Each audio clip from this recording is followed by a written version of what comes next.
जय श्री कृष्णा। आप सभी का हमारे YouTube चैनल पे हार्दिक अभिनंदन है। आज सुने कार्तिक मास की कथा, अध्याय 7। नारद जी बोले, हे महाराज, कार्तिक का व्रत करने वाले पुरुषों को जो नियम है उनको संक्षेप में सुनो। सब प्रकार के भोग्य वस्तु, मांस, शहद, राई और उन्मादक वस्तु, इन सबको भी कार्तिक व्रत करने वाला छोड़ दे। देवता, वेद, ब्राह्मण, गुरु, गौ, स्त्री और राजा, इन सब की तथा बड़ों की निंदा कार्तिक व्रत करने वाले मनुष्य छोड़ दे। द्विदल अर्थात चना, मटर आदि, तिल का तेल, मालपुआ, पकवान, भाव से दूषित तथा शब्द से दूषित, इन सबों को कार्तिक व्रत करने वाला त्याग दे।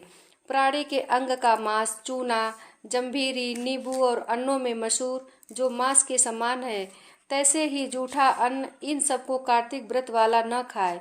बकरी, गौ, भैंस के दूध से भिन्न दूध आदि, ब्राह्मण के बेचे हुए सब रस, भूमि में उत्पन्न नमक, इन सबको भी कार्तिक व्रती छोड़ दे, क्योंकि ये भी मांस के तुल्य हैं।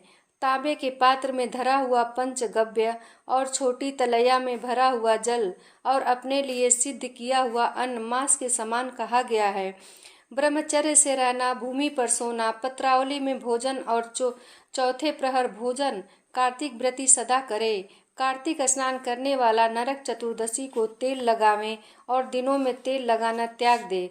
लौकी, बैगन, कुम्हड़ा, बृहति फल, कंदिल, कलिंदा और कैत का फल, इनको कार्तिक व्रती न खाएं।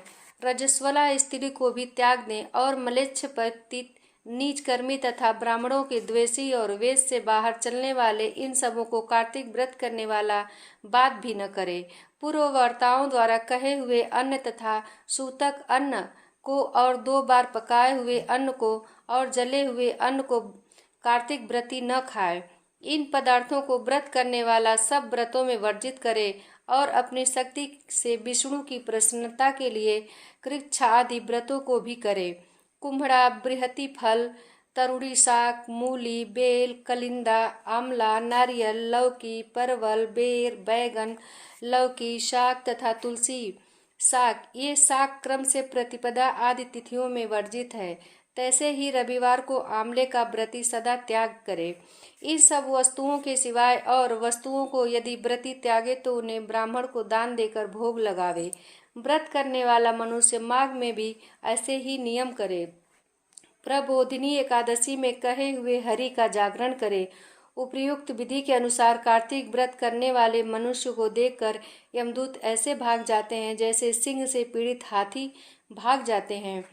विष्णु का व्रत करने वाला एक हो तो भी श्रेष्ठ है और 100 यज्ञ करने वाला श्रेष्ठ नहीं है, क्योंकि यज्ञ करने वाला स्वर्ग जाता है और कार्तिक व्रत करने वाला वैकुंठगामी होता है। इस पृथ्वी में भुक्ति और मुक्ति देने वाले जितने तीर्थ हैं, वे सब कार्तिक व्रत करने वाले मनुष्य की देह में निवास करते हैं। विष्णु के वाक्य से प्रेरित इंद्र आदि देवता कार्तिक व्रती की इस तरह रक्षा करते हैं जैसे सेवक अपने राजा की रक्षा करता है। विष्णु व्रत करने वाला जहाँ पूजित होकर स्थित रहता है, वहाँ ग्रह, भूत, पिशाच आदि नहीं रहते। ऊपर कही हुई विधि के अनुसार कार्तिक व्रत करने वाले मनुष्य के पुण्य को चतुर्मुख ब्रह्मा भी कहने में समर्थ नहीं है। जो मनुष्य विष्णु को प्रिय है, संपूर्ण पापों को नाश करने वाला और अच्छे पुत्र तथा धन धान्य की वृद्धि करने वाला, जो कार्तिक व्रत है उसको नियम से करता है, उसको तीर्थों की यात्रा और सेवा से क्या प्रयोजन है। दोस्तों, अगर कच्चा